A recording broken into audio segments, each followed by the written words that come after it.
training hard, making progress, and now you're at a classic crossroads. Should you bulk or cut first?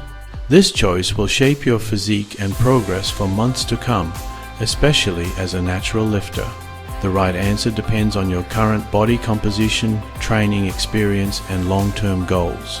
By the end of this guide, you'll have a clear, science-based roadmap to confidently choose your next step. Let's clarify the basics.